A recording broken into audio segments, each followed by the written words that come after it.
Ok, donc si tu veux vraiment réussir à passer à l'action, il faut à tout prix que tu connaisses cette notion. Donc cette notion, c'est ce qui s'appelle l'exposition progressive. Ça, c'est vraiment ce que j'apprends dans le projet Kalos et c'est la chose la plus importante si tu veux apprendre à passer à l'action, donc à aborder une inconnue tout en restant zen et en surmontant la peur de te faire rejeter.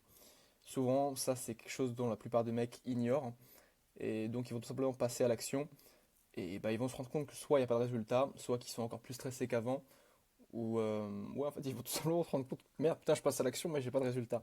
Mais en fait, c'est parce que les gars, vous ne connaissez pas déjà ce que je vais vous montrer. Et en fait, vous allez voir que, enfin, tu vas voir que ce que je vais te montrer, ça fait vraiment sens. Et mec, genre, dès que tu vas comprendre, tu vas dire, putain, ouais, j'avais jamais vu le truc comme ça.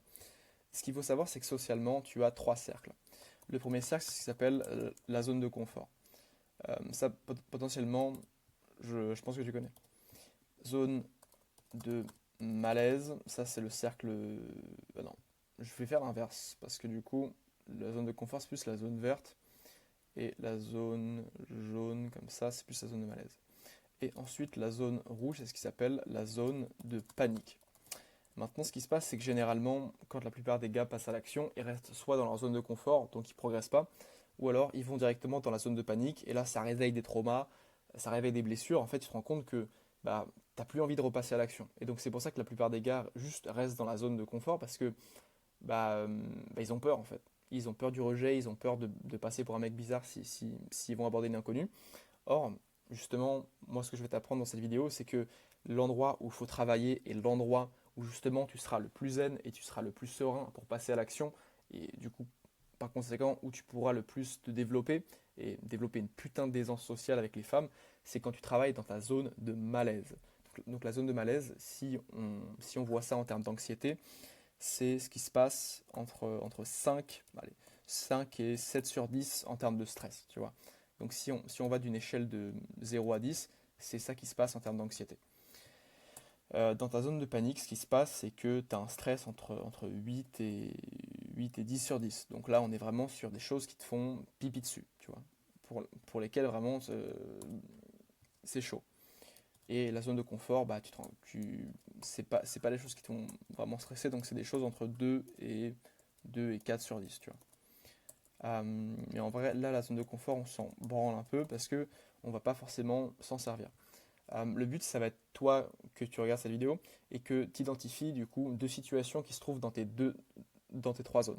Donc là, dans ta zone de confort, potentiellement, ce qui se passe avec les mecs timides que j'accompagne, c'est que une situation qui les fait, du coup, pour lesquelles ils sont dans leur zone de confort, ça peut être de dire bonjour à un inconnu. Dire bonjour à un inconnu, bon, faut pas non plus déconner. Il y a des gens pour qui c'est assez dur de faire ça, mais pour la plupart, dire bonjour à un inconnu, ça reste quelque chose d'assez simple. Ensuite, là, pour la zone de malaise, ce qui peut être un peu plus compliqué, du coup, là, c'est d'aborder une inconnue.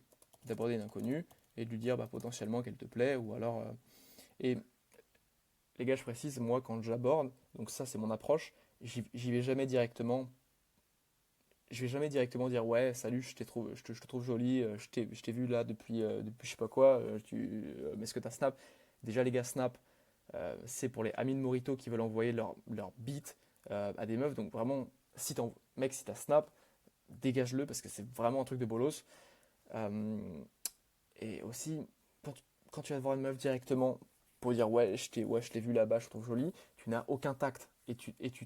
Mec, sache qu'en faisant ça, tu te différencies pas de la masse et que pour la meuf, elle va directement activer son système de défense qui est, mec, genre dès que la meuf, elle te voit venir, frère, elle se dit, putain, encore un, tu vois.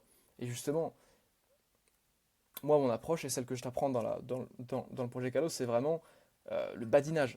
C'est vraiment la créativité, c'est vraiment, tu vas voir une femme, et en fait, la femme, elle se dit juste, putain, le mec est cool, putain, le mec est intéressant, et il se démarque, tu vois. Bref. Euh, et donc là, ce qu'il y a dans la zone de panique, c'est par exemple aborder un gros groupe de latinas à la plage, tu vois. Donc aborder un groupe de latinas ou aborder un groupe de femmes jolies, tu vois. Et oui, oui, là je précise, du coup, aborder une inconnue, c'est pas une inconnue chum, hein. C'est une inconnue que tu trouves jolie. Donc aborder une inconnue jolie, ça forcément, ça te fait un peu stresser. Donc le but, une fois que tu as identifié toutes tes situations, donc déjà ça c'est cool. Maintenant, je vais te présenter ce qui s'appelle la notion, enfin le principe d'habituation. Et le principe d'habituation, c'est vraiment ce principe sur lequel repose 50 à 60% de ma méthode, où en fait on va vraiment viser la tolérance, viser comment dire, viser comment ça s'appelle, viser l'habituation au stress. Donc là, peut-être que ça ne fait pas encore sens ce que je te dis, mais tu vas voir. En gros, le principe d'habituation, c'est une courbe qui se présente comme ça. Ici, sur le côté des ordonnées, tu as ce qui s'appelle le stress, évidemment, qui va de 0 à 10. Tac, donc ça, on va le noter. 0, tac, tac, tac, tac, tac, tac, tac, qui va de 0 à 10. Et juste au-dessous, sur l'axe des abscisses, tu as ce qui s'appelle la durée. Donc moi, comme mon programme, il est sur 3 mois. Bon, on va mettre ça sur 3 mois. De base, en fait, ça va juste dépendre du coup de la durée et de l'intensité, comment dire, et de la confrontation au stress que tu mets. Bref, je vais t'expliquer comment ça marche. Là, tu vas voir que directement, le principe d'habituation te dit que dès que tu vas t'exposer à ta situation qui te fait stresser, forcément, ton cœur il va commencer à battre très très vite et ton stress va commencer à atteindre les 7, 8 sur 10. Donc en fait, typiquement, dès que tu vas te confronter, donc dès que tu vas aller aborder une inconnue jolie, tu vas commencer à stresser à 6 à 7 sur 10. Et en fait, ça te dit que plus tu le fais, plus tu vas t'habituer à ce stress. Donc je répète, plus tu as peur, plus tu vas t'habituer à la peur. Autre formulation, plus tu as peur, moins tu as peur.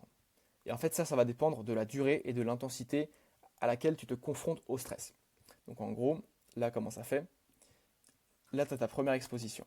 Première exposition où tu vas stresser au max. Et en fait, si tu acceptes justement de te confronter à ce stress, donc sur la durée, tu vas te rendre compte que cette même chose qui te faisait stresser ne te fera pas autant stresser après.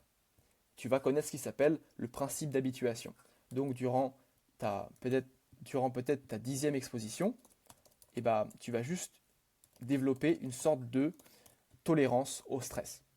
Pourquoi? Parce que tu auras continué de t'y confronter. Alors ça, évidemment, ce n'est pas quelque chose que tu peux atteindre en 2-3 jours. Non, parce que ça met du temps. Et c'est pour ça que justement, il faut que tu choisisses une situation qui ne te fait pas trop stresser. Pourquoi? Parce que si tu prends une situation directement, aborder un groupe de femmes jolies, tu vas toujours te crisper, tu vas toujours avoir des comportements d'évitement, et du coup, tu ne pourras jamais vraiment développer cette tolérance au stress. Et du coup, tu vas te rendre compte que durant ta peut-être 30e exposition, et ton stress va juste redescendre presque à zéro. Donc en fait, aborder une jolie femme dans la rue, ce sera juste normal. Tu l'auras juste banalisé. En fait, le but, ce qu'on va faire avec cette exposition, ça va être de banaliser la situation. Donc tu vas tellement le faire, tu vas tellement répéter une situation que tu vas augmenter ta tolérance à ça. Scientifiquement, qu'est-ce qui se passe déjà? Bon, je ne vais pas faire de la psychologie de comptoir, mais je trouve que c'est toujours intéressant de le savoir. C'est que si tu as peur du rejet, enfin plutôt si aller aborder une femme, c'est quelque chose qui te fait peur, c'est parce que ton cerveau pense que tu es en danger. Donc forcément, si ton cerveau pense que tu es en danger, tu vas activer une certaine partie de ton cerveau qui s'appelle l'amygdale. Donc l'amygdale, c'est le cerveau un peu reptilien. Donc c'est vraiment le truc le plus ancien qu'on avait à la préhistoire et qui a pour but de nous protéger. Donc qui a pour but de nous protéger du tigre en fait qu'il y avait en face de nous. Or le problème c'est que le tigre, de nos jours, ça peut être les femmes, ça peut être les relations sociales si tu es timide. Et du coup, dans ta tête, c'est comme s'il y avait un tigre en face de toi, donc ton cerveau se met directement en mode survie en activant l'amygdale. Et du coup, le but avec là, ce qu'on va faire, ça va être d'activer l'amygdale pour la désensibiliser. Donc, qu'est-ce que c'est? Tu vas volontairement te confronter à la peur. Tu vas volontairement t'exposer à la peur pour, une fois que tu es dans le feu de l'action, que tu puisses rationaliser, putain, il n'y a pas de tigre en face de moi. Mec, j'espère que ça fait sens parce que c'est exactement ce qui se passe. Donc le but, ça va être d'activer ta peur pour ne plus avoir peur. Ok. Bon, maintenant que tu le sais, tu as ton plan. Donc concentre-toi sur ta zone de malaise, passe à l'action tous les jours. Et ouais, passe à l'action, mec. Ciao.